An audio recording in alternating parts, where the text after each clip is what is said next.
Now we're live. Now we're live. Psych. Yep. I was like a couple of minutes of like, oh, we're live, right? There we go. There's a bit of a lag. Are you following on your device? Yeah. Yes, we are live.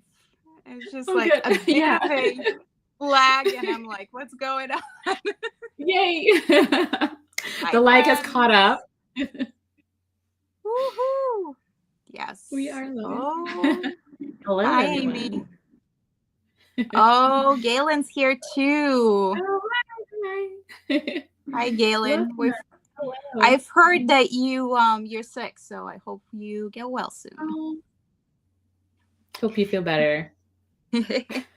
Thank you for coming out, you guys. This is like unusual for me. I don't do the mornings, but I am more than happy to come on if there's a wonderful person like Carola here.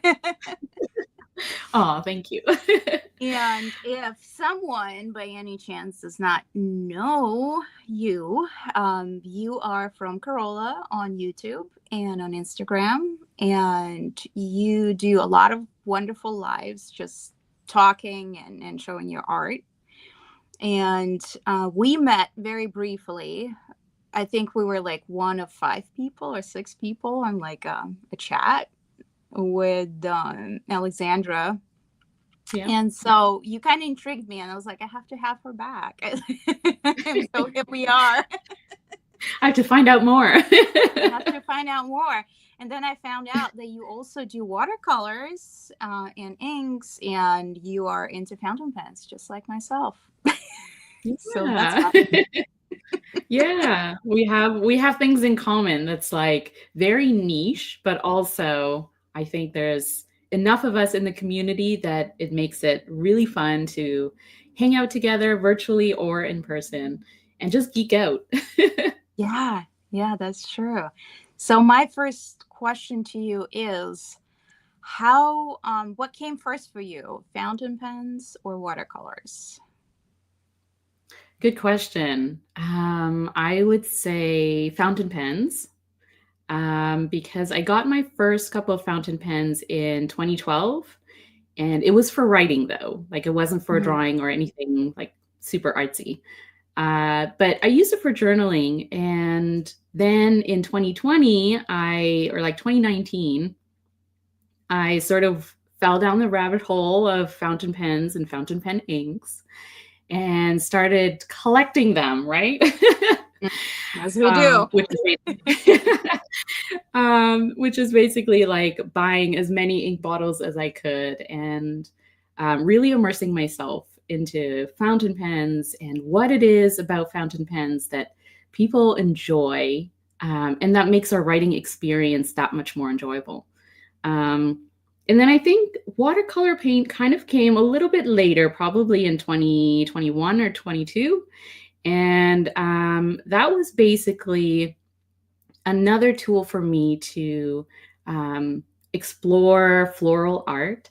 So if you haven't seen my art, I'm from Carola on all socials. And I I share a lot about abstract floral art, which is kind of my focus and my style. And it's just me exploring inks, paints, anything that, has that sort of flow to it. And that's what I love about paint too, right? Like when you blend and mix colors and stuff, you're making something new, you're changing something. And I find that part about fountain pen inks and watercolor paints and other, mediums really interesting. Mm-hmm. Yeah. A good point. How about you? What came first? Watercolors is like, so I did art school forever ago. Well, like 20 years ago. And so I used like what I realize now, also older kind of watercolors, maybe that were released not like 20 years ago, but maybe like 25, 30 years ago. Because like in art school, you sometimes get those kind of, you reuse art supplies, right? Yeah. And so so watercolors always felt like not easy. when you're a kid and you're doing it, you're like, gouache. Yeah. And so I came back to watercolors at some point shortly before pandemic, and I realized that I don't quite like commercial stuff. There's something has changed about stuff, and the ones that I like Schmincke, they're really expensive, Hmm. watercolor paints. And so I also distinctly remember a scent of honey in like yellow oxide paints. Hmm. And so I started figuring out, and I also was taught how to make my own watercolors. And so I started looking into making some and also looking around to see if someone actually made them, because I didn't really want to invest all there's like, you got to buy a lot of supplies. And Yeah. so I started buying, then I started making my own. And yeah, that's kind of, I came into making because I came back to watercolor painting. Um, but as far as fountain pens, I think maybe in the way they came before, because both of my parents used fountain pens, and my Okay. mom, in attempt to have me write better, because her handwriting is just like calligrapher's handwriting basically, and mine is not. So she's like, I'm gonna get you, maybe it's because I used fountain pens when I was in school. So she got me one, and I think I was around 9. And then my dad also used them because he worked as a draftsman. So I Mm. kind of used some, I cared, didn't really care. But then I watched him, use his. And so at some point I started collecting. I was in school. I did my bachelor's degree in Rome, Italy. And I just like collected like old pens here and there, because it's like you can easily find them, estate sales and whatnot there. I think that's where I possibly found some of the older omas, that I kind of Oh, remember. I lost a lot of things when I moved. So I was just like, and I didn't really hold them as much of a value as my collection right now is. yeah. So, it's like I had like all of that. And then when we got married with my husband is where I just, started collecting again, started painting again, started collecting again. And here we are.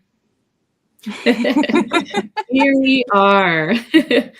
So how long have you been making watercolor paints?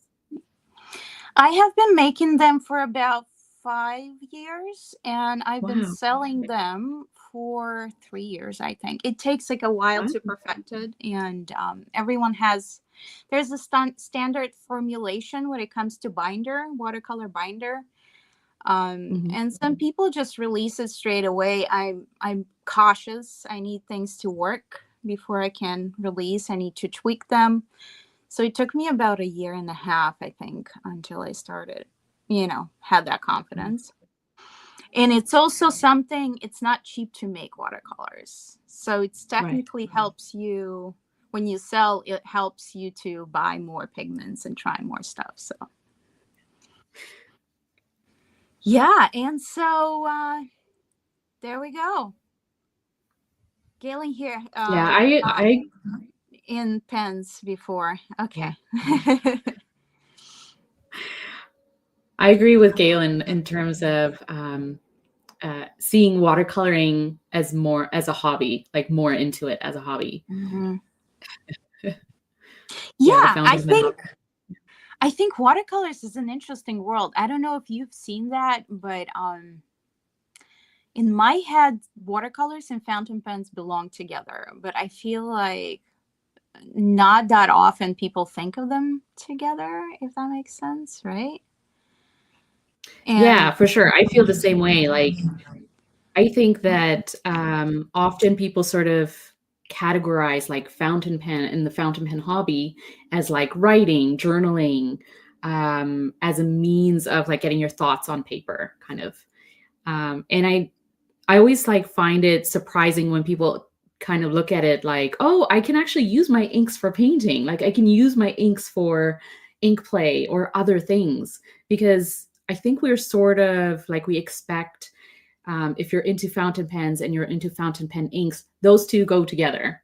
Like you're not going Mhm. to waste the fountain pen ink by, painting with it or playing with it. It's like, what happens, if I use up my bottle of ink? And it's like, but you're not, like, for me, I started using fountain pen inks for painting because partly it was because I had a lot of bottles of ink and I wanted to find a way to swatch them, but also like see all the properties of those inks. So like shimmer and sheen that sometimes you don't see in your fountain pen, depending on what nib you use.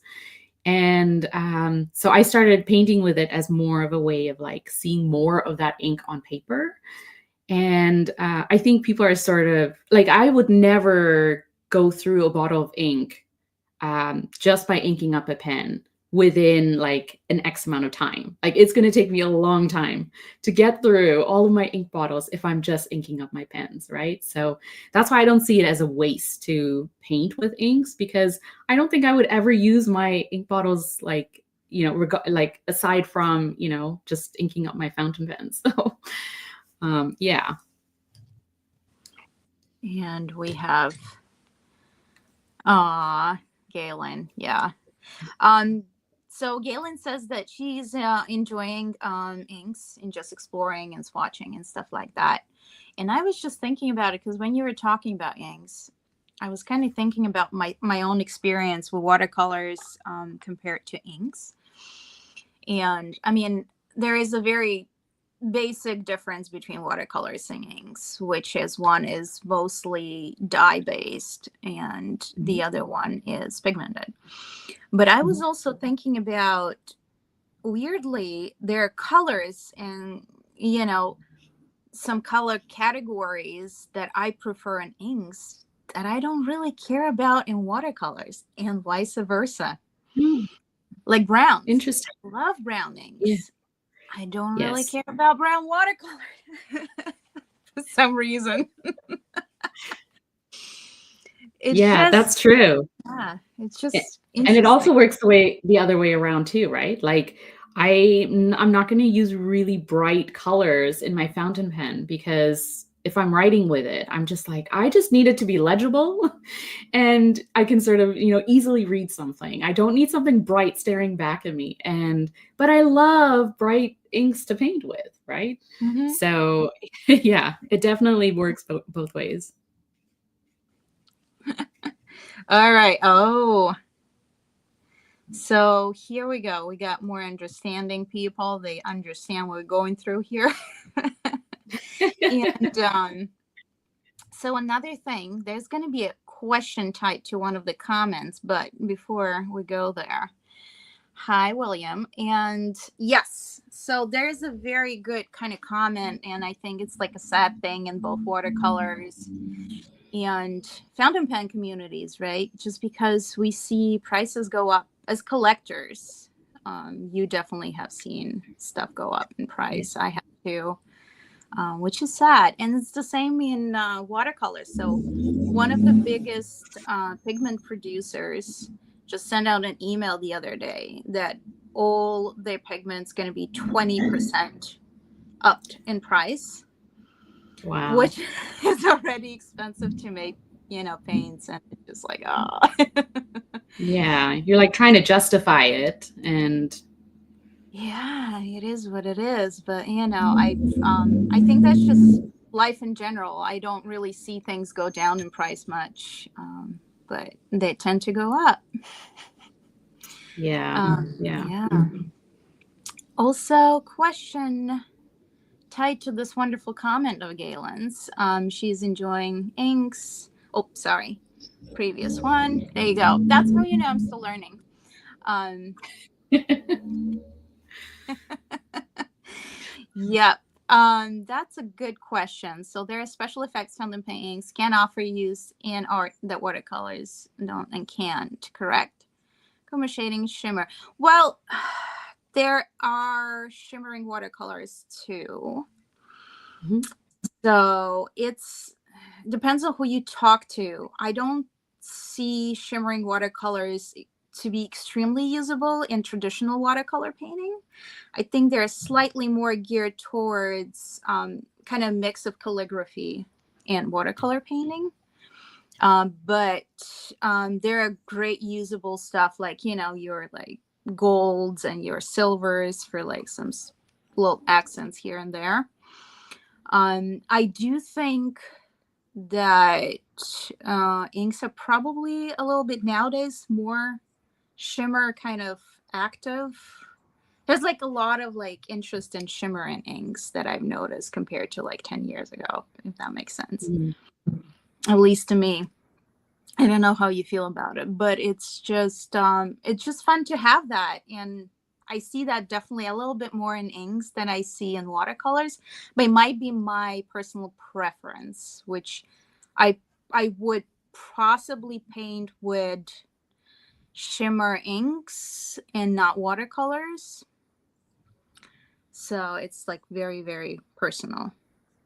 Yeah, I find that the shimmer watercolors that I have painted with, they are like the shimmer particles are very, very fine, so that you get that like nice sort of effect when you're looking back.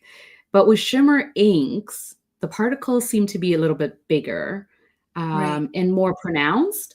So for me, when I want to see like different properties of a color, I tend to prefer fountain pen inks, shimmery or like high sheeners, because I'm not a huge fan of throwing them in my fountain pens.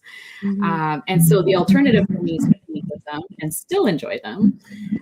But also because when I paint with like really shimmery inks, or like, when you're talking like duochrome shimmers and things like that, I just find they're more obvious in fountain pen inks. And it could be just like they're more saturated.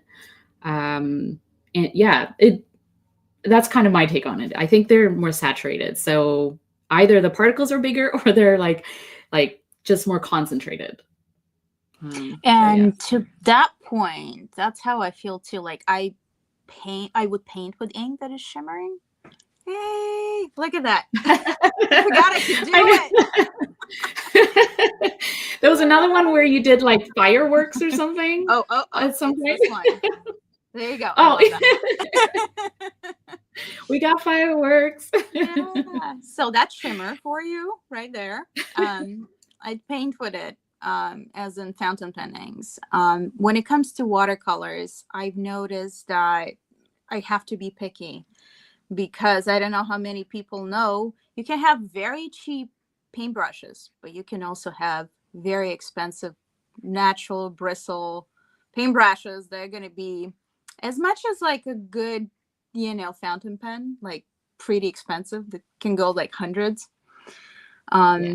Especially if it's like a good Kolinsky sable or something like that, Yeah. So I've noticed that I have to be picky, because not every shimmer will be good for my brush if it's like higher end brush.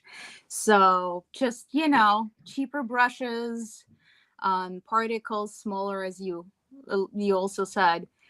Smaller the particles, the more gentle it is for your fountain pen, for your brush, all of that good stuff. So, and Galen. Yeah. I was gonna say, I saw a comment. I was like, "Yeah, dip pens or Kakamori nib." Depends. Yes. For shimmer ink for sure. Yeah. This is exactly Yeah. what it is for. Yeah. You have one too? Yeah, always have it at my desk. Yeah, definitely agree. And I agree with you about the paintbrushes as well. I tend to have a separate set of paintbrushes for when I play with fountain pen inks versus like a really nice set of paintbrushes for watercolor paints, because watercolor paints are meant to be painted with. And way that they're made, and you can talk to this more than I can, Marina, is, they're made to be stable. They're made to be painted with, added water to, diluted, mixed, all those things. Whereas fountain pen inks can sometimes vary by brand, by maker. Mhm. And mixing them may not always be the best idea. Like they may not play together as well. And the shimmer for sure sticks around, right? Like wherever you get glitter, it's like you'll find glitter there months later, even if you clean your paintbrushes really well. So I tend to keep like not cheap, but like a sturdy, reliable set of paintbrushes for fountain pen inks. And then my more expensive ones are like for paints that I know for sure are going to behave. Yeah, I feel like that's always very smart. And then we had the comment saying that I'm not buying basically much, which I think is not bad. But I also think my personal opinion is we'll see a lot of good stuff on the secondhand market, where people will be wanting to kind of exchange and get things cheaper. And that's just kind of what I'm looking for as far as, Yeah. nowadays goes and collecting and buying goes. All Yeah, right. exactly. So, my question to you is what are you going to be painting today? I've already started. You already started. I've already started. I was just playing with inks Woo! as we're kind of talking. So, um, Nice. yeah. So, if I know, like most people probably already know that I stream on Twitch every week, twice a week, and usually when I'm talking, like I like to, my hands get very fidgety, right? Everyone can kind of relate that you need something to do with your hands.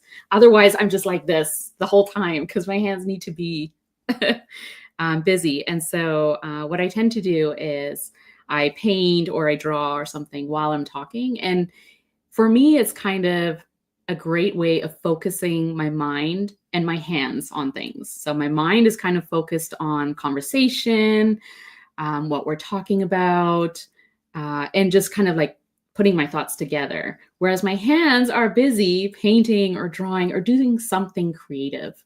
And for me, separating those two a little bit is like I can sort of focus on things a little bit better.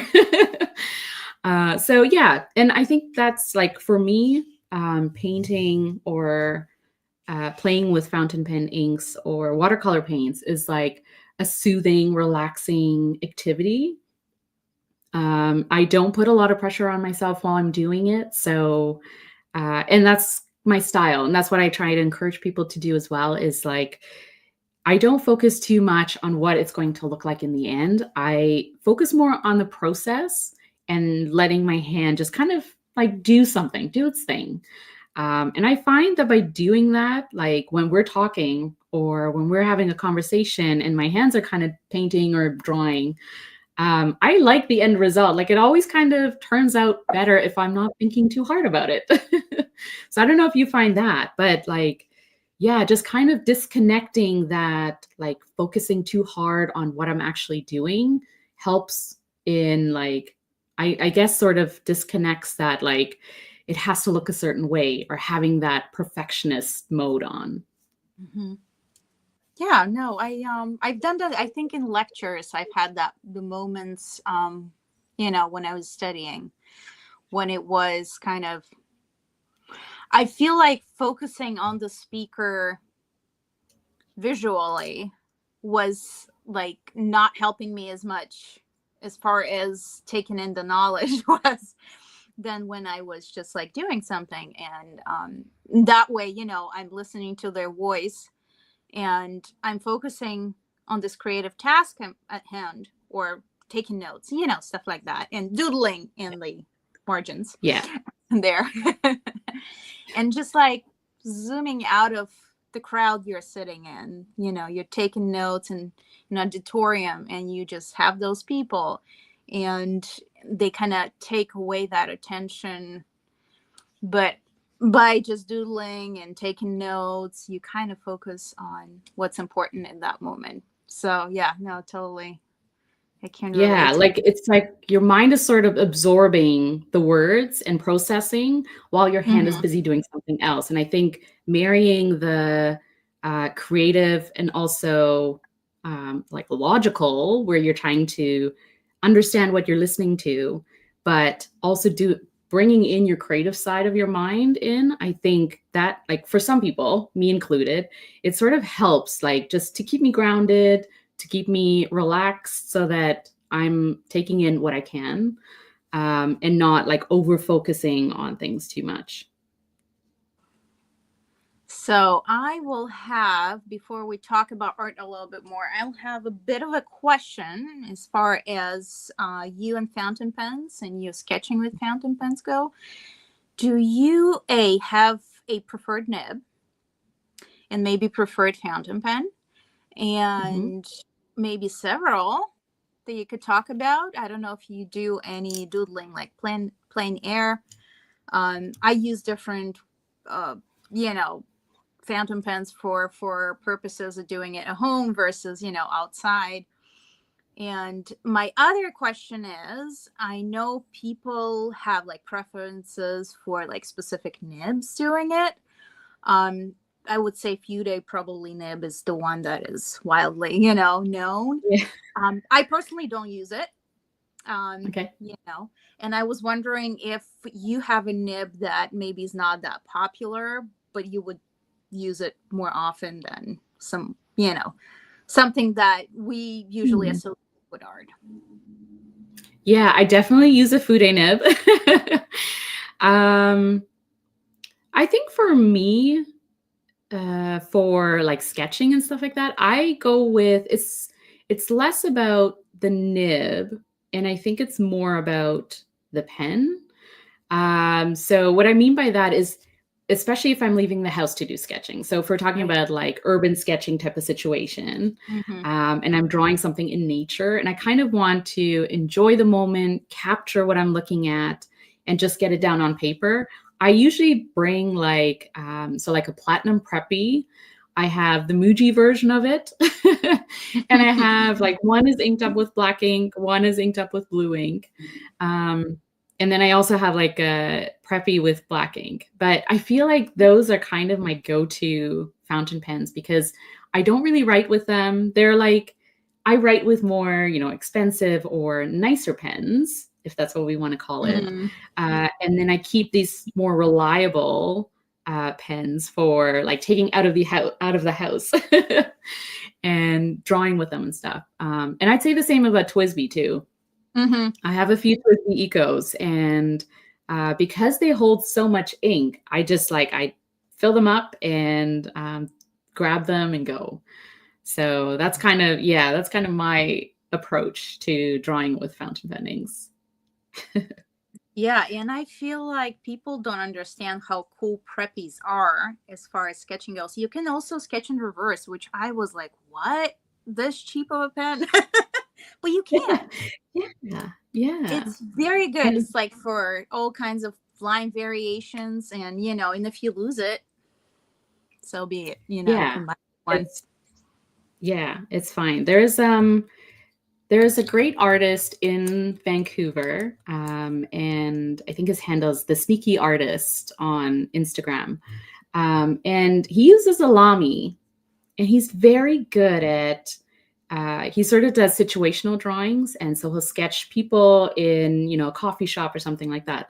And he shows his process on socials and stuff, and I love that. That's like, and I could see in the comments, people are like, "Well, what pen are you using?" And like, "What fountain pen is that?" And it's just a Lamy, I think Safari or like aluminum or whatever. But it's like it's not an expensive pen, right? But it's the nib. It's like uh, just a reliable, standard. You can throw the pen in your bag kind of situation. And yeah, so that's kind of what I like. I don't want to worry about the fountain pen dropping or me like mishandling it while I'm out. And so yeah, like the preppy is great, Twisby Eco, Alami is fine. They're kind of like the go-tos. Yeah, for me, it's Twisby Diamond Mini specifically. Yeah. And so what I go for is the medium, and that medium is not, the full sizes are usually number 6 nibs, but for this one Mhm. it's not 5. And so medium, it's just the perfect one for me. Just for urban sketching.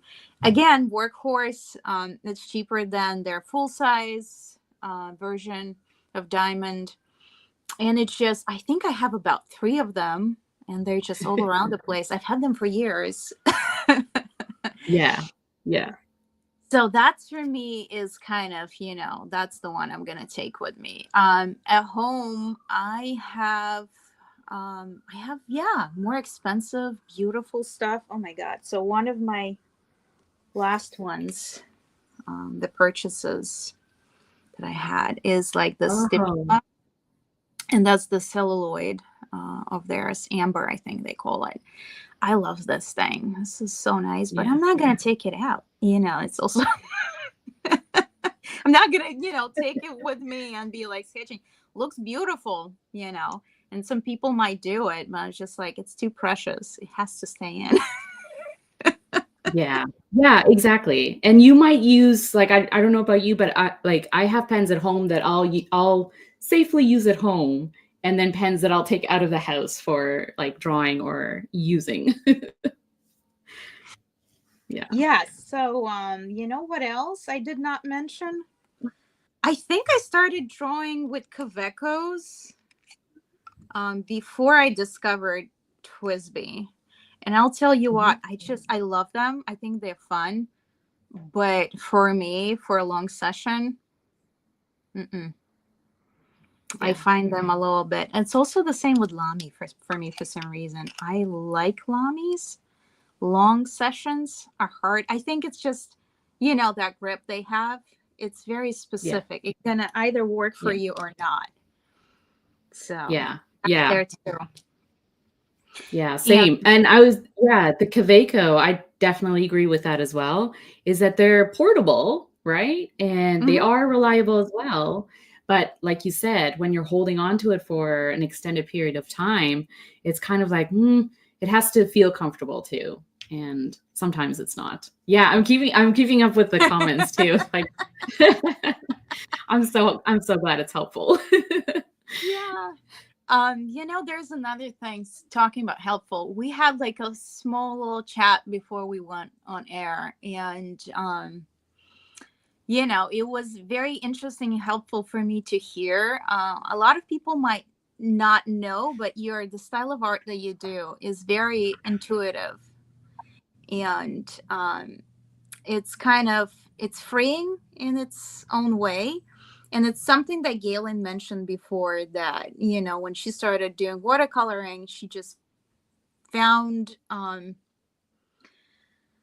yeah, just there's like this thing that you either find yourself being perfectionist or you just go on for it. And I just wanted to talk about it because a lot of times we find ourselves, if you just journal, you can find yourself in like life situation where you can do it. Like for quite a few years, it was like not what I did.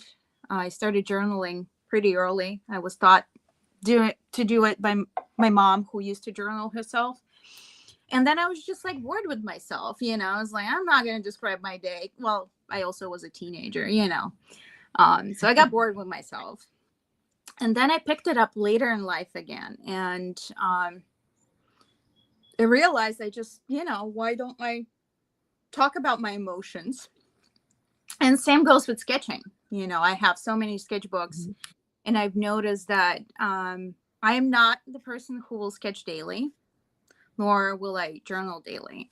But I'll do it Mhm. when I feel that something is going on in my life, or I see something outside and I was like, I am so inspired. I want to put that down on a paper.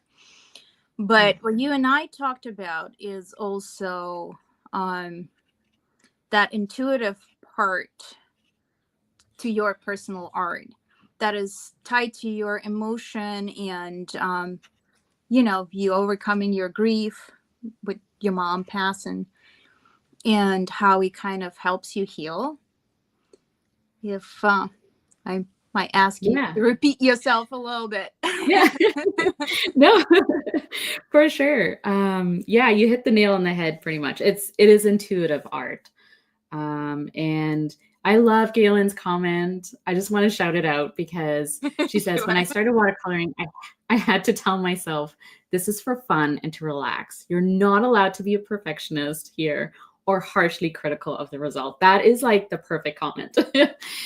If that encapsulates what I try to encourage with playing with inks, playing with paints, just having fun, that's it, right? So the way that I started, like I've taken classes before on watercoloring, on painting flowers, using technique, right? Like how you're supposed to sort of approach drawing a floral bouquet and the different techniques that you can use with your paintbrush to get the shapes of petals and shapes of leaves and things like that. So I have taken classes like that from fellow artists in the community, and they were very helpful. And so around the time where I was taking these art classes, it was in 2019, and you mentioned grief. I lost my mom suddenly, and I was also new mom to twins. So there was a lot going on in my life around that time. And I, as a creative person, and everyone who's here and who's like part of the creative community can relate to, as creative people, we tend to turn to creativity as an outlet for stress, for big emotions, for when we go through big changes in our lives. And you kind of mentioned, Marina, talking about like journaling about like your emotions when you're feeling something really big or something big happened. You turn towards journaling or writing it down, or sort of processing things by getting them down on paper somehow. And so what I did was I had a lot of floral bouquets come to the house because people were sending their condolences. And I found that I'm kind of looking at these floral bouquets, and they're beautiful and gorgeous. And something in me was just like, like I have taken classes on drawing flowers and sketching them. This is my time to practice, right? And so when I had, 10 minutes at a time, I would just pull out a pencil, some paper, and I would look at these floral bouquets and just kind of study them. Look at like what aspect I like about those bouquets and try and capture them on paper. And so I kind of got tired of writing down, I am sad and I'm going through this and I'm Mhm. doing this and doing that. So I thought another way of getting those emotions out and giving your hand something to do is to draw or to create something. And using a pencil, just simply sketching out the flowers. In those moments, I realized that my mind was able to disconnect from feeling really stressed, feeling worried, all those big emotions that affect us, right? They affect our moods in a big way in our day to day lives. And I found that during that time, I was able to just like let go of everything in my mind and just channel that energy into letting my hand do, what it wants to do. And yeah, and so that's kind of where that intuitive line drawing came out of. And then fast forward, into when I got really into fountain pen inks, and I decided to combine those two things, like love of inks and colors, and a way to swatch them, and then drawing on top. And the one thing I will say about creativity and art is that it's a practice, right? It's a practice. So, in order to feel the benefits of art and being creative, I think we need to sort of make the time to practice, even if it's 5-10 minutes a day, doing whatever you want that's creative. So it could be journaling, it could be drawing, it could be sketching, it could be painting, it could be, junk journaling, like cutting out images out of a magazine that you love and pasting them in your journal or your planner. Anything, right? But it comes with a practice. And so I try and encourage that, like, let's have a creative practice. We are creative people. And I think the reason why we're so into these hobbies where, we have pens that we love and inks that we love and paints that we love, we should use them, right? They Mm-hmm. bring us joy. That's why we're drawn to them. And so using them on the daily, especially, brings me joy. And I try and share that out because I think a lot of us go through hard times, whether Mm-hmm. it's just the state of the world, just, how things are at the moment, or if it's a personal grief or something personally that you're going through that you may not be able to share with others or that you don't want to share with others. It's personal and that's okay. But we do need to find those outlets of, finding our joy in just like everyday stuff, and waiting for the right time to be creative or the right time to paint or do art. It's hard. It's hard to find. It's hard to wait for that time to come. You kind of have to make it. And so yeah, like when we're talking and I'm just painting away here. Oh, I love that Right, one. like thanks. Yeah, we'll see how it turns out. um but yeah, like it's so that's kind of where that intuition and I talk a lot about mindfulness, like being here in the present moment, right? We're talking, we're having a conversation, we're engaging, but also letting our hands sort of have that time to explore, to have fun without any kind of judgment, without any kind of expectation. And I am a true believer in if you are enjoying the process of something, you are going to like the end result. There is no like, oh, this didn't work out or this is not perfect. And it's like, that is all subjective. You're putting your experience, you're putting your emotions and thoughtfulness into what you're creating. And I think that will reflect in itself. Mm-hmm. I can keep talking, but like stop me and No, what my mind kind of went to, also going back to watercolor, like there's so many tutorials out there, and I'll be the first one to admit, in art school, as I already mentioned, I thought watercolors were very difficult. It's just, they are delicate. There is, a lot of work can be, needed to finish a piece, and you will still feel like it's not finished. Just that's just how watercolors are. And the same with fountain pens. I feel like there's so many tutorials out there, or maybe a little bit of a shame when it comes to like how your handwriting looks, or like this and that. And I think it's important personally, just kind of get past that and actually do things. And that's just to your point, like I feel like at the end of the day, some people might feel like, well, I can't really do it just because I'm not at the level that I observe around me, that I think because I see this on a YouTube video or like whatever I should be at. But Mhm. it's really not the point.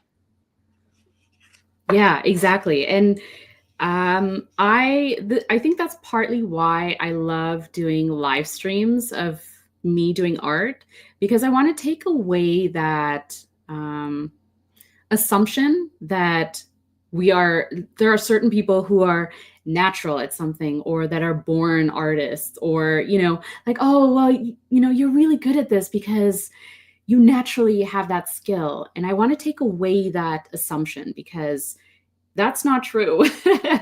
And yes, creativity being a practice means that you're doing something over and over and over again. And for me, I use a 5-year journal from Hobonichi. Mm-hmm. And what I do is I grab a glass tip pen every single day and I grab a vial of ink and I do a quick floral sketch. And I've been doing that since 2022, almost consistently. So maybe not every day, but when I can. And just doing that. So we're talking about years of daily sketching or doodling or doing intuitive line drawings. So when I talk about, like I'm doing a workshop or something or a live stream and I'm showing my process, this is years of me doing that same thing over and over again. And at some point, your hand will develop muscle memory so that it becomes more natural to you. It becomes more comfortable. So when, people sort of talk about something being easier for certain people, it is because of that practice. It is because they have decided, like we have decided that something brings us joy. So for me, it's drawing florals, and it's painting these abstract floral flowers in a certain style. And I do it again and again and again. And so over time, my mind has, has seen those shapes, has seen the outline. My hand has drawn those shapes, those outline, and it's sort of pulling from that memory bank, right? It's pulling from the archive of having done it so many times. And so it Mhm. could be anything, right? Like I encourage people to, it doesn't have to be flowers. If flowers intimidate you, go out and try urban sketching, try architectural drawings like a building, or a Mhm. house. Some people love drawing other people, like portraits and stuff, or animals. And it's like, do that. Like whatever you're sort of drawn to, that is where, your direction should be. Go down that path, explore it, and do it over and over again until you feel not that you're perfect at it, not that you're natural at it, but that you feel comfortable at it. And I think when we feel comfortable at something, it brings us a certain kind of confidence that we're it does you I don't have to be the best at something to feel confident that I can do it. And I think we need to get to that level. And so my live streams, I'm painting, and sometimes something will look really good, and sometimes I'll look at it and be like, it just looks like a blob, and that's okay, right? Like you move on and you keep making things and you keep creating. Don't get stuck on the like, this does not look good. I'm no longer good at this. All that judgment, like just it doesn't matter, right? It doesn't matter when we talk about art and creativity. It doesn't matter if you're good at it or not. And it doesn't matter if you're an artist or not, or if you think that you're an artist. You don't have to be, you don't have to think of yourself as creative to practice creativity, right? You don't have to think of yourself as an artist to do art. Those two things don't mean the same thing. And so, yeah, I love that, you can live stream about it. People show their process on YouTube and Instagram and stuff. And I love seeing that because it takes away that initial challenge or obstacle of being like, oh, I'm not going to be good at this. It's like, that Right. doesn't matter. Just do it anyways. Yeah, I was about to. So this is my tiny little book that I used to bring with me. It's now completely full with like some art I'm not maybe proud of, but it doesn't matter. I literally just put like Yeah. swatches in, whatever, wherever I'm at. It's not the prettiest thing in the world. And so I also do like whimsical plein air sketching, which is Oh, like yeah. it's just like, see, like this is just like whimsical lady, which obviously in real life is like this pretty art deco, like sculptural head. But I don't care because Yeah. this makes me happy. Yeah. And I've seen people who, you know, think of themselves, they're a little bit, I can't sketch, or I can't do this. Just go out and make these incredible architectural drawings because they're so Mhm. technical and there's logic to them, and anyone can sketch. That's kind of what I've come to terms with. Like everyone, depending on how your brain works or how you see things, you can just free sketch or you can just do that amazing architectural stuff with like perspectives, and like little lines that you draw, and then you kind of like draw stuff according to that. In any case, I feel like anyone can do that. And I just wanted to encourage people, just like do it. Use your pencil, use your fountain pen. There, no one needs to see it. Yeah. You can judge yourself if you want to. Yeah, But exactly. it's just something beautiful, that art therapy, aspect to it, that, and if you're fountain pen user and you're like, well, I can only write with fountain pens. No, you can also sketch with fountain pens. You can find so Yeah. many incredible uses to fountain pens. And I think there's so many advantages in using fountain pens. I believe me, I know so many people who use ballpoint points and stuff like that. There is nothing wrong in doing that, but fountain pens have many more advantages with like the angles you can use, when you sketch. And it's just like, it's a whole new world once you decide to go that way too, which Yeah, it's it's a lot of fun. for sure. And I feel like if you're in this hobby and you already have fountain pens, it's, you're using it for writing already. You've picked out, you're kind of going down that path of picking out the ink that you like in it, and you love the nib, you love the way that it writes, you love the experience of holding it. Use that and create more with it, right? Like take paper and as you're sort of whatever you're drawn to, right? Like architecture or whatever you feel comfortable sort of drawing, and keep it to yourself too if you want to, right? It's like just extend that experience, right? Like keep going with it. And I love Galen's comment about everyone has an inner artist, right? In various forms. Like it doesn't really matter what you're drawn to when you're drawing or sketching or whatever, right? Or hand lettering too. Like it doesn't have to be a drawing or an object on paper. It can be a hand lettering practice. Like, so the funny thing is my Instagram account, I started in 2016 and it was based on hand lettering because I loved using brush pens and, just hand lettering quotes and things that I enjoyed. And I shared that on Instagram and that was fine. And then 3 or 4 years later, when I started drawing these abstract floral art pieces, initially I didn't share it on Instagram because it was so like, it was kind of a disconnect from what I was already sharing. I was just sharing hand lettering pieces. And so this was kind of like into like art. And I thought, well, no one really wants to see this, right? Like it's totally abstract. It's me just sketching these like doodly line drawings. And so I was like, I don't know if anyone wants to see this. What am I going to say about it? And so then I decided, you know what, just share it anyways, because I'm using fountain pen inks. I'm using paper that I love. And maybe someone out there is trying to find a way to use up their fountain pen inks too, in a way that you can really enjoy it. Like maybe they want to find a way to swatch them or to play with them. And so I just started sharing reels of like me actually painting and creating these floral arts.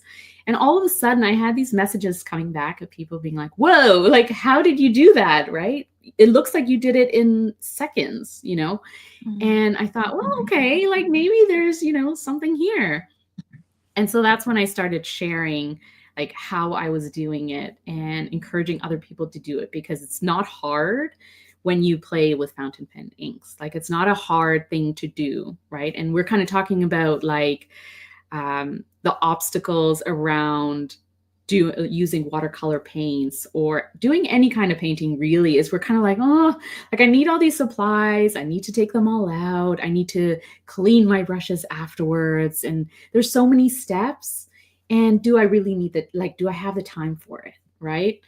And so like, at least when you're doing abstract or you're just playing with paints or inks or anything like that, at least it's kind of like, you're putting your time limit on it. If you have 5 minutes, just do it for 5 minutes, right?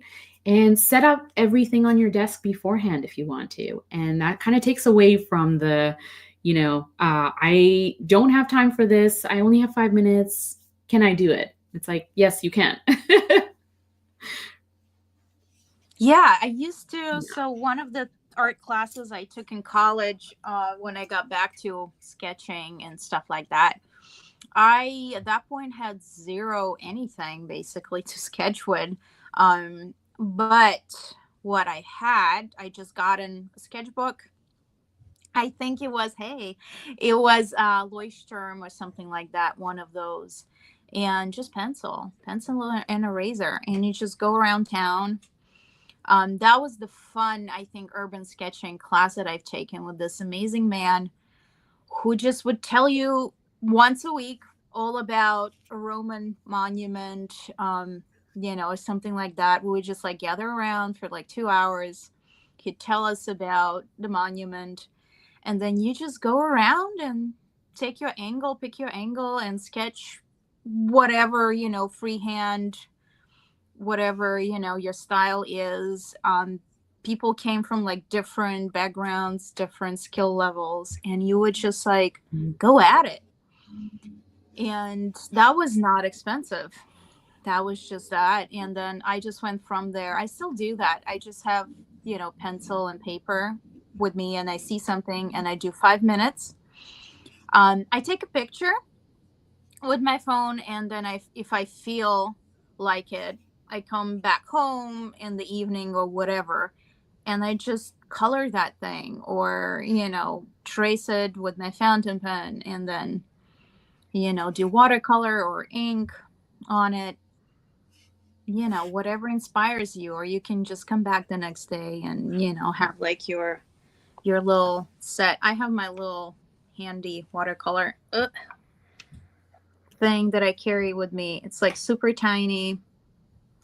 If I feel the inspiration there and just pull this out, I have my Twisby, and that's all you need. Yeah. Yeah, I You was going don't to have ask to you, like, have a if you huge were going to go collection. out. Yeah. I was going to ask you if you were going to go out and sort of like paint or draw on the spot. What is your, like, what are you taking with you? So I have preferences. So this is my old journal. They don't Whoever made this was handmade by this wonderful duo of husband and wife. They don't make these anymore, but there are a couple of other people who make one. Canadian artist bookbinder who makes her own like this. So it's like old books repurposed, which I love. Like the old books, you Mhm. repurpose them, you put in some good sketching paper. And Yeah. so I would usually have something like that. I have seasonal kind of colors, I guess, if you can say so. So these are kind of now ish, spring, summer. One Yeah. little gold. There you go.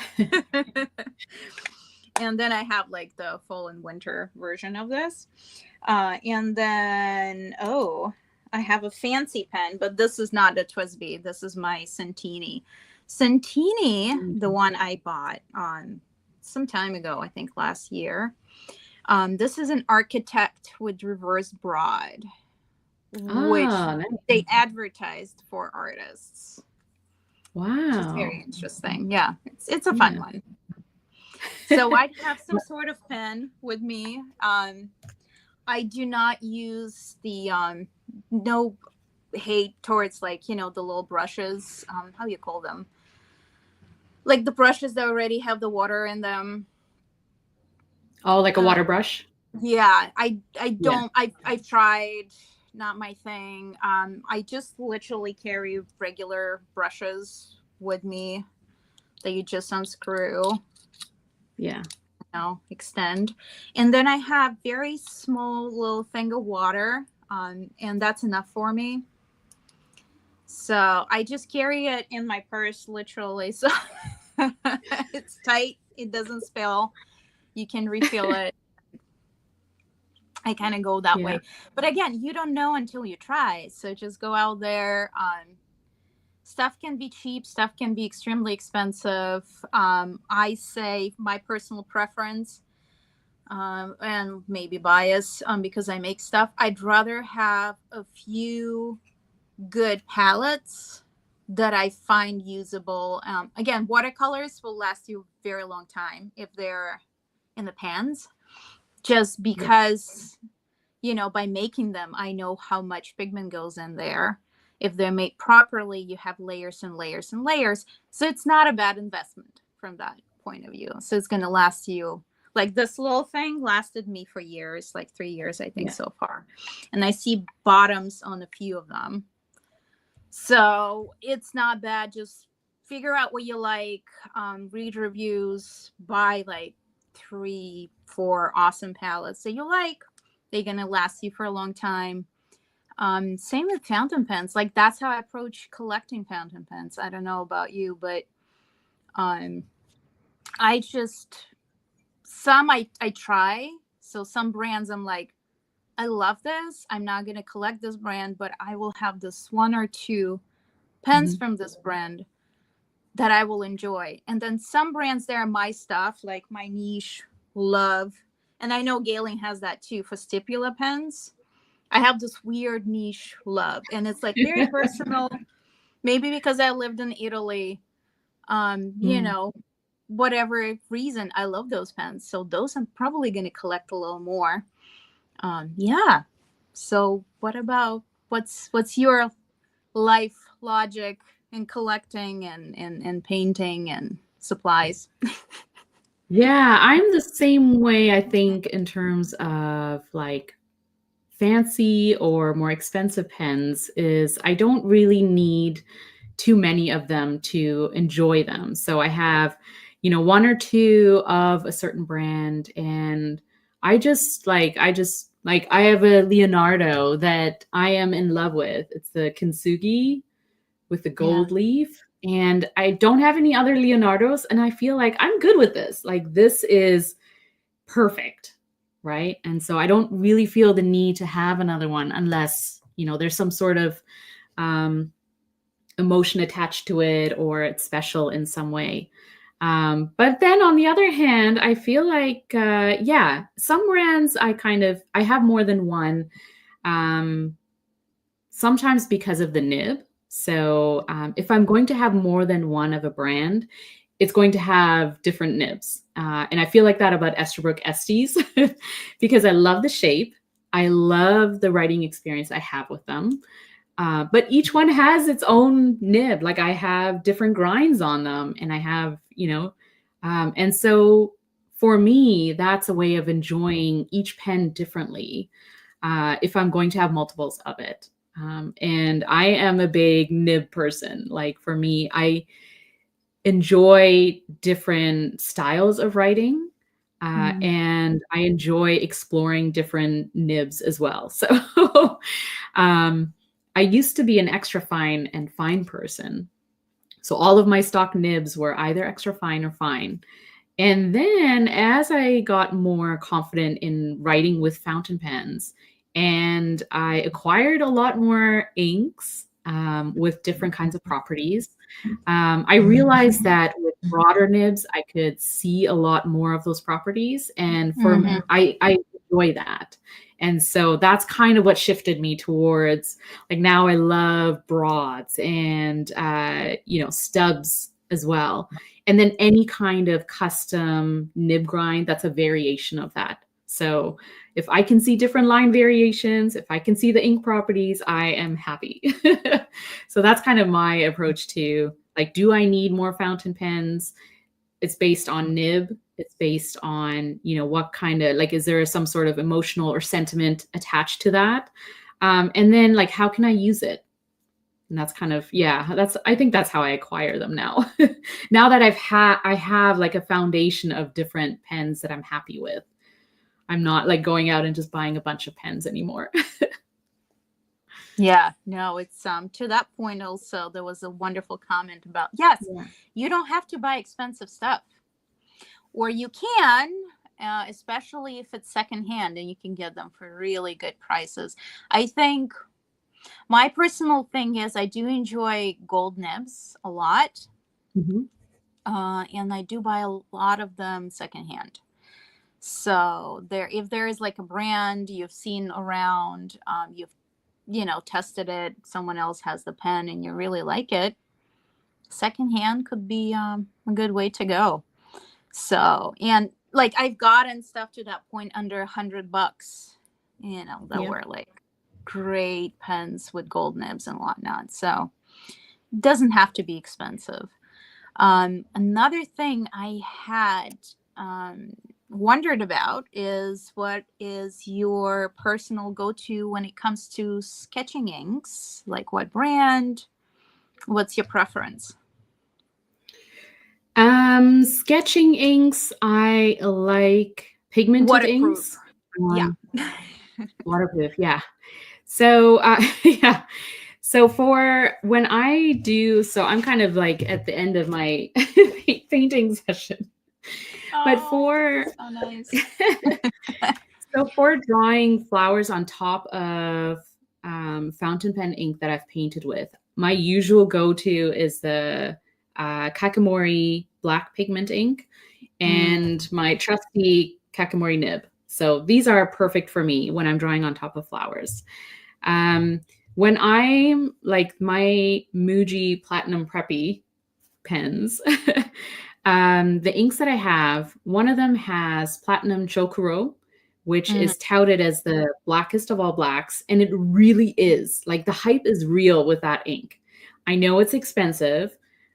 Get it on discount if you can, for sure, because it's such an expensive ink. And if you are cleaning out your fountain pen, make sure you use distilled water. Mhm. Otherwise, it's not going to go anywhere. But what I do is I fill up a cartridge and I just refill that cartridge. And that's where Chokuro goes. And then my other fountain pen that I like to sketch with has platinum carbon black. And Mm. so, yeah, all the pigmented black inks that sort of sit on top of other inks or other paints, and they still stand out. They're still noticeable, and they're great for detailing and just long term, like longevity, instead of in terms of like the ink lasting. All right. Is that Question: Was that ink for dip pen use only? It is. All yes? right. Yes, it is. I know a couple of their Yeah, inks are not. But yeah, it depends, right? That one is. yeah. So I think this one, you may be able to put it into a fountain pen, but I remember when I bought it, it sort of had like, warnings or like discretion attached to it. So like, don't let it, if you are going to put it into a fountain pen, don't let it sit for too long. Make sure you're kind of using it in between to make sure that the ink is moving. And then when you're cleaning it out, just like, yeah, be very thorough if you can, because they stick around. Like even with my Kakimori nib, right? It's sort of like, I don't know if you can Mm. see, but the ink is sort of stuck on there now. Right. So Yeah, yeah, mine too. like I have to make sure that I, yeah, You know how yeah, they now exactly. sell the what is it, the weathered or something like aged? I was like, this is mine. You just Yeah. buy the regular and use it.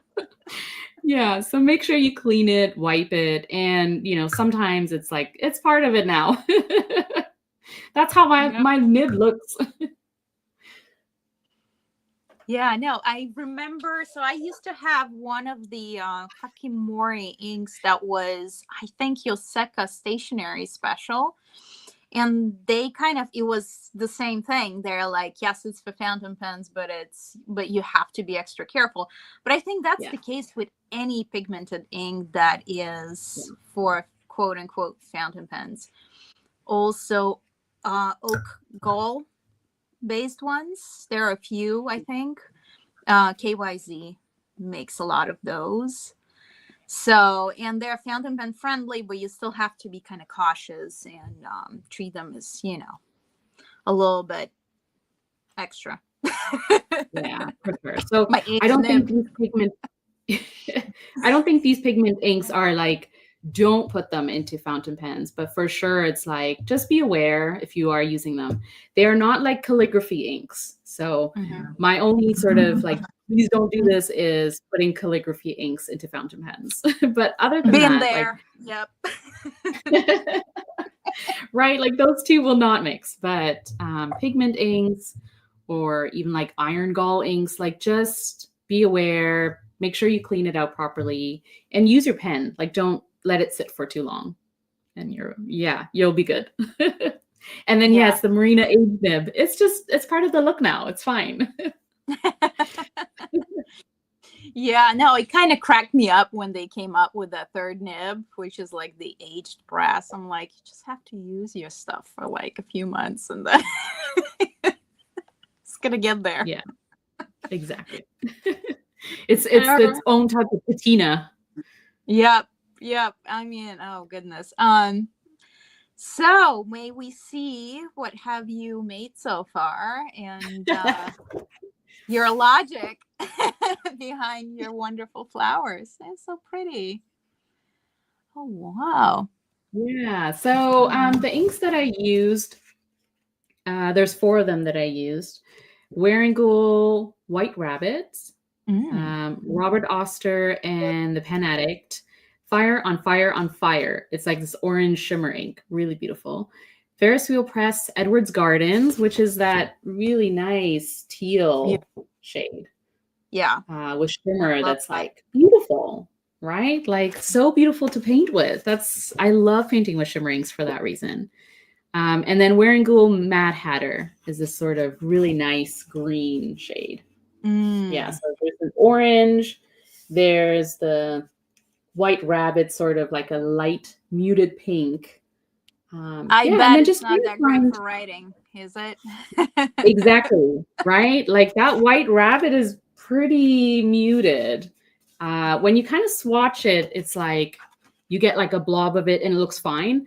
But if you put it into an ink and you're trying to write with it, like I have trouble seeing it, and I wear glasses, so um, again, like some inks I find are great for painting with and to have fun with. Maybe not so much writing with in a fountain pen. And so, like, don't, I would say one way of using up inks that, you buy and you're like, oh, I can't really read this when I put it in a fountain pen. Mhm. Just paint with it, like, have fun with it, use it to do ink blobs and other fun stuff. So, yeah, that's one way of using sort of muted inks. But also, if you could stick it into like a stub nib or something, then maybe that might be more legible. But yeah. Yeah, no shade to Ferris Wheel Press, but that's how I kind of feel about their inks mostly. I feel they're better in art. And, not all of them, but obviously I have some, but some are very good for writing, but most of them, they make those, intriguing colors, but they're better in art compared to writing. Like I would not really write with them that much. Yeah, I don't know if you can see over here, I have a ton of Ferris Wheel Press um, shimmer inks and a lot more in my drawer. But yeah, I tend to agree. Like, I think that they have some really beautiful inks. But again, for me, I've sort of moved past the phase of using shimmer inks in my fountain pens. Maybe, every now and then I will ink up a fountain pen with a shimmer ink, but I find that I tend to love painting with them a lot more just Mhm. because, like, you know, especially when brands go out of their way to make shimmer inks that, they have like a baseline ink color and then they add a complementary shimmer, and then sometimes they add a duochrome shimmer, so you have like double, like gold and pink shimmer.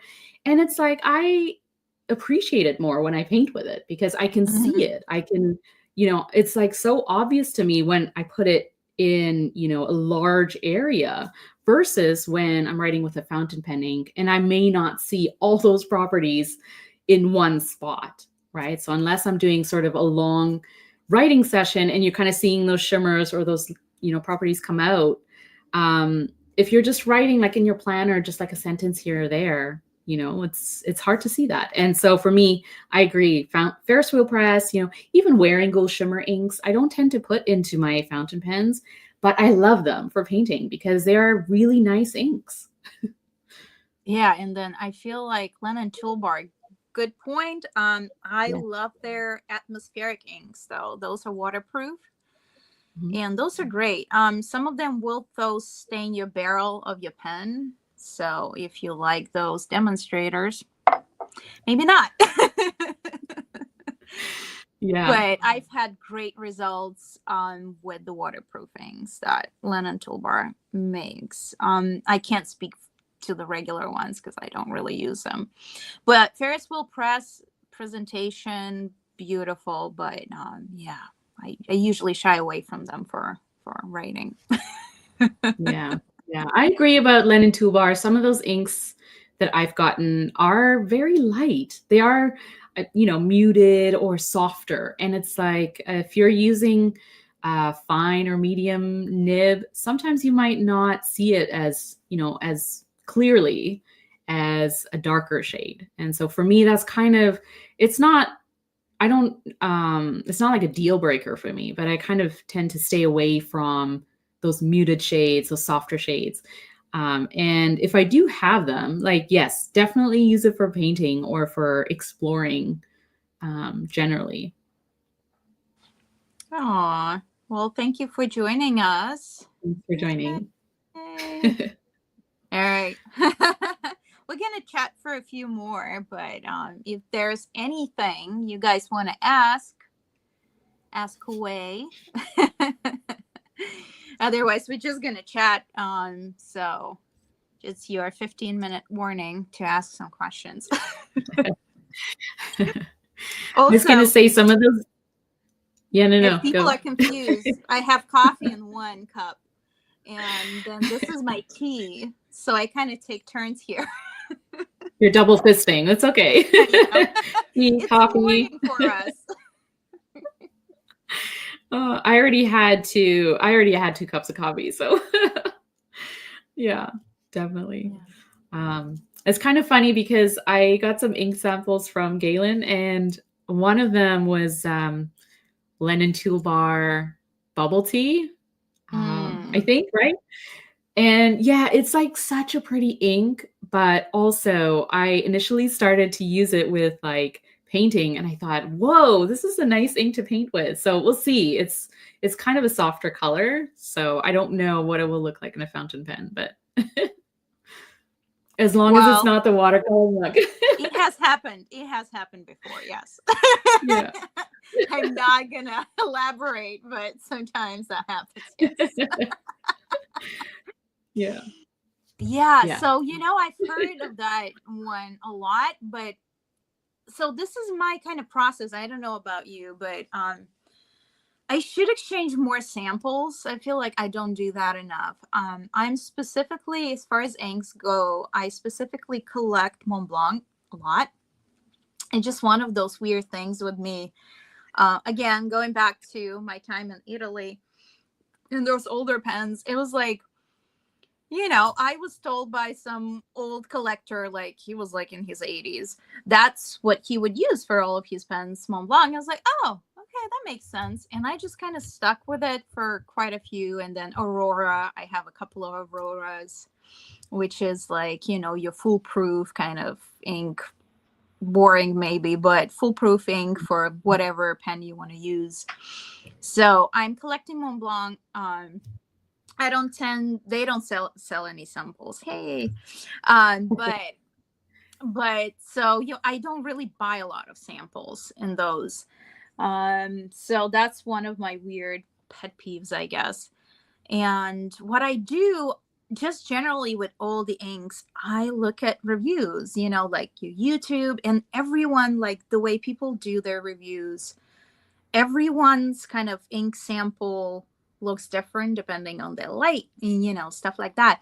So I've seen people really love, going back to that bubble tea ink, really love it or hate it. But I've seen it a lot, I feel like, around. Same with Birmingham Pen Co. inks, which is a totally different, I feel like, conversation, because their inks re-releases can be very vastly different from like their original inks. They're kind of very handmade, I guess, in that sense. They don't keep the formulation the same.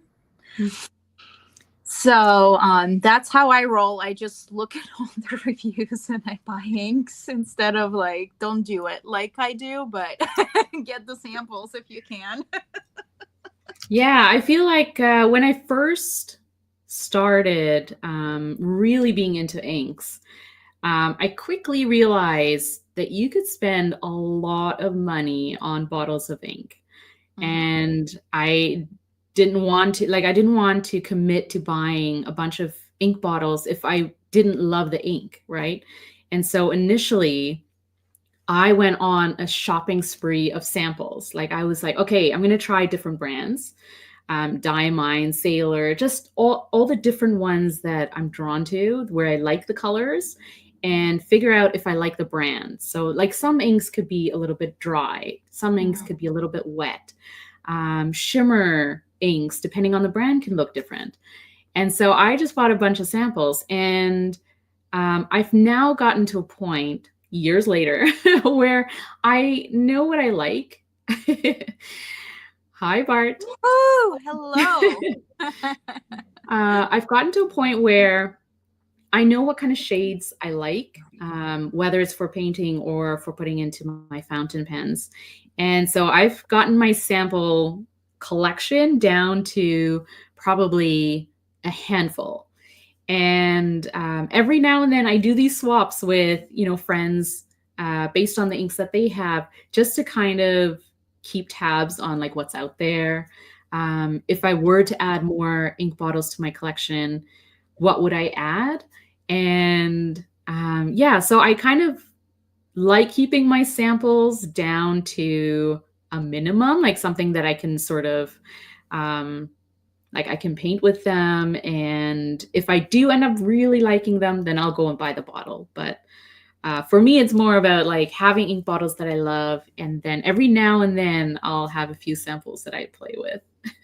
Yeah, so William's comment is he really dislikes these, I think, the tubes, right? That's what they most come in.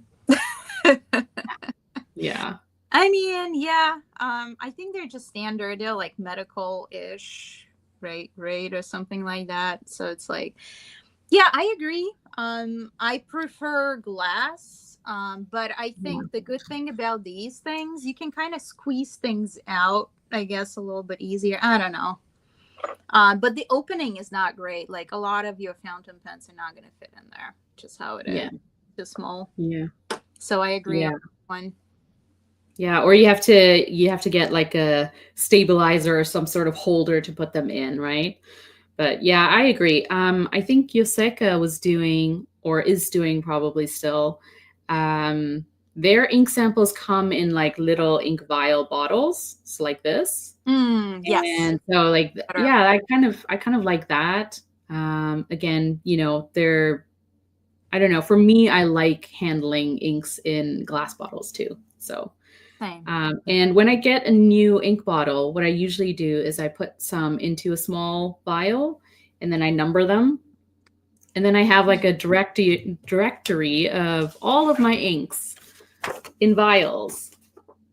And that's my sort of easy way of having inks available that I can put on my desk or somewhere where I can reach for, that I can play with, paint with, swatch with. So that's, yeah, I don't know how you sort of approach like playing with inks or having them available, whether I'll you have try a and bottle or. find some somewhere. I had actually, like, I bought the vials that I used for some ink samples that I sent out with my advent calendar. Last year, I did this advent calendar that was a mix of inks and my watercolors, handmade watercolors to some of my, it was the first time I did it. So I made only like 4 calendars because it's like a huge amount of work. And so for those, I bought these adorable blue glass with like a little pipette type of, it's like 5 milliliter, I think, sample vials. And those, I love those just because it's just, you can use the pipette for like already taking the sample out of the bottle and just spreading it out. It's again not great for, don't attempt putting your nib inside of there. It just really, like, that's my one fear, like, don't ruin your don't ruin your thing. Yeah, yeah, So for sure. yeah, it is what it is. um but I feel like inkwells, like coming back to some sort of inkwells is a little bit of a advantage in the samples possibly. And then to William's point, I have a Pinnider traveling inkwell. And as far as putting your pen inside, I feel much, I don't have it on hand. I can't really show you, but it's basically this shape, but bigger, much bigger. And it kind of tightens around your fountain pen when you put that in. And so it never goes, that far to touch anything. So your nib is safe. But the problem with these things are that it's not one size that fits all. Again, if you have a bigger pen, that's not going to fit in probably.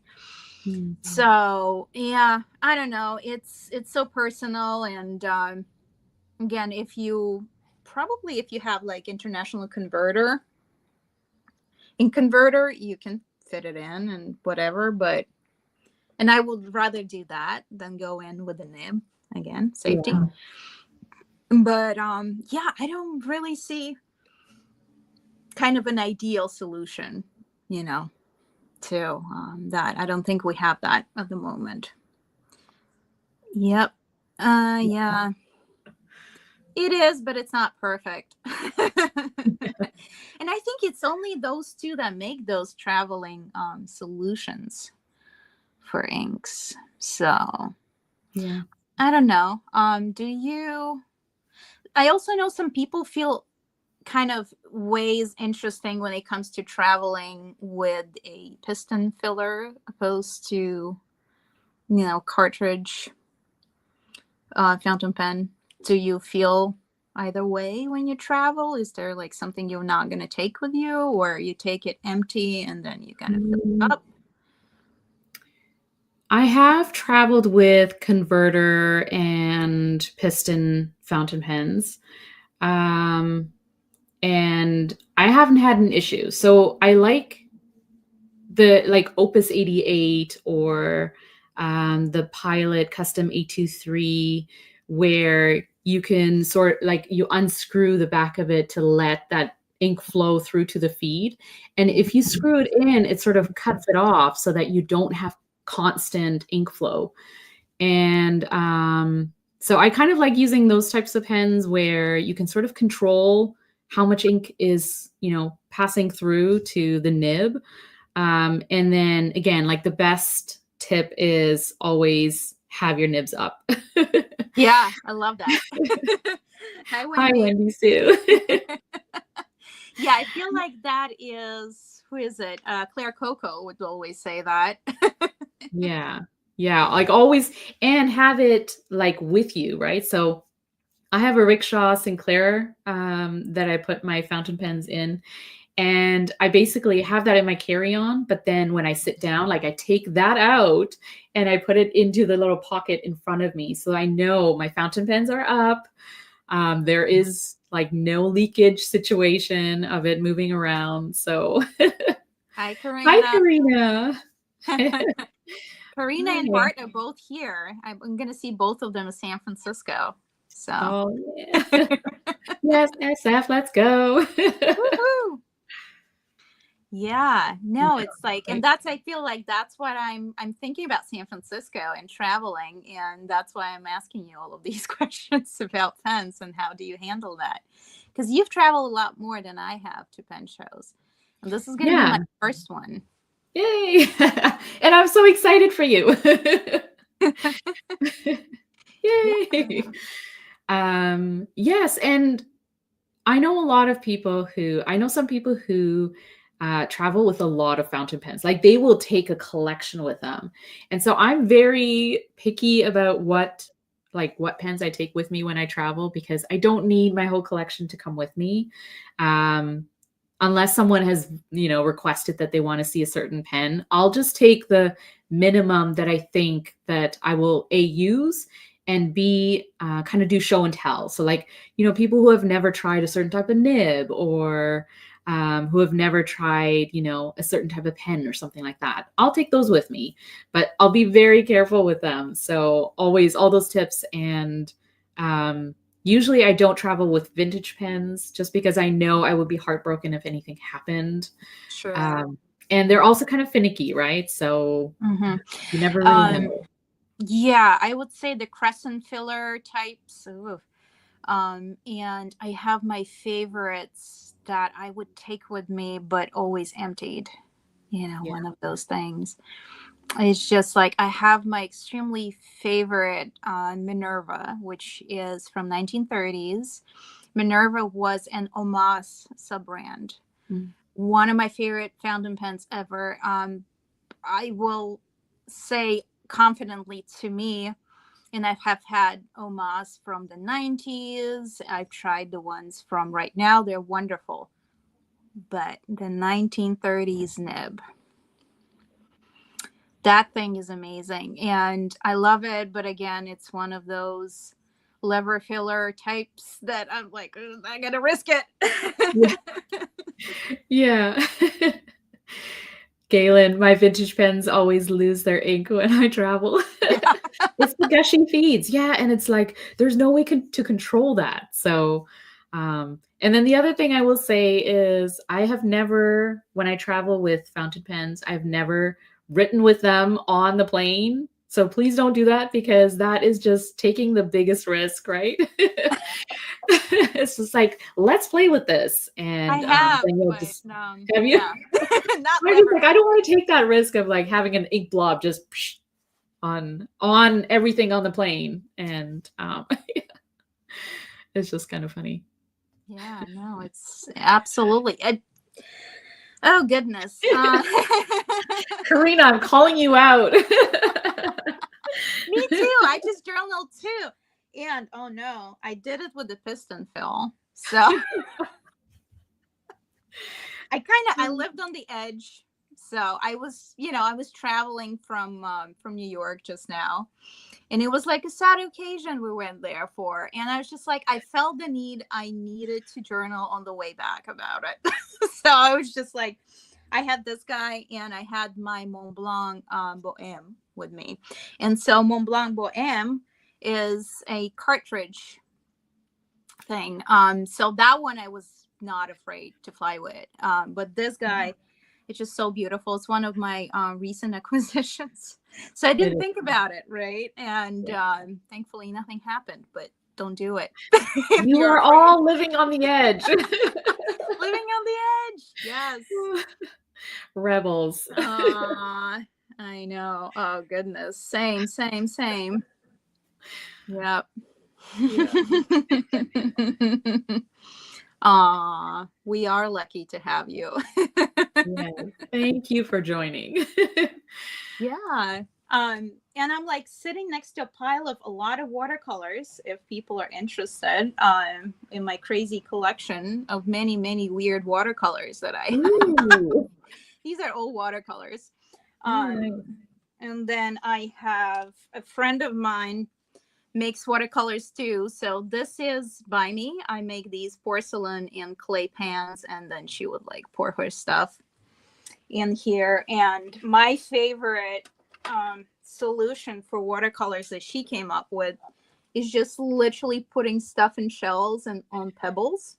I love that. That's awesome. It's just so fun. And so this is my crazy part of my many, many things that I have. But as I said before, you don't have to have many. You can have like 3-4 core palettes and you're set. Yeah, I know. I will also say Bart is giving me anxiety about not caring what the orientation of the leaves are. All you risk takers. I know. Yeah, but Bart has to take stuff with him, so he is taking that risk. What happens.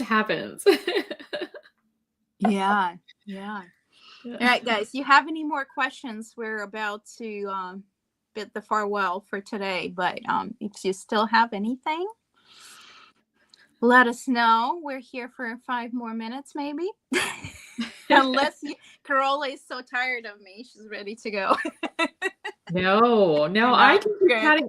Like yesterday I was streaming on Twitch and it ended up being like 3.5 hours or something. Oh, wow. So, and I'm at a standing desk, so I can move around and I can sort of, fidget. But yeah, if you're getting uncomfortable sitting there, I am standing right now. Look at me. I have a standing desk and I will it is the best thing I have gotten for sure. Like stationery aside, a standing desk has been so helpful for me. Just even I can use my desk, paint on it and stuff like that, and it's still comfortable because my body can sort of fidget and move around a little bit, and I'm not hunched over or. Meanwhile, this is my situation. Yeah. Because looks apparently is what I go for. This is 19th century thing that I found, and I was like, I'm gonna suffer, but I'm gonna sit here. You're gonna enjoy the aesthetic of it. Yeah. But Yeah, yeah, at some Karina point, loves her standing desk. yeah, no, at some point I'm gonna get one too. Yeah, I know, but that's the thing. You have a gorgeous desk. Like I just had a regular old sitting desk and I was like, "You know what? I am really fidgety. I like to kind of have that movement." And I have my Apple Watch like screaming at me to stand up and walk around and stuff. And so I have to consciously do that Hmm. because if I get into something, right? Like we get so focused that we end up like our posture kind of changes, and then after a while, you stand up and you're like, oh, my back hurts and this hurts and I'm achy. But I have, like, aside from if you're standing too long, obviously your feet might, start to feel it. But aside from that, I feel like standing desk, unless you have antique wood furniture, that's like the only exception, I would say. So if you have a Galen, beautiful, yeah. Galen and I will suffer for pretty things.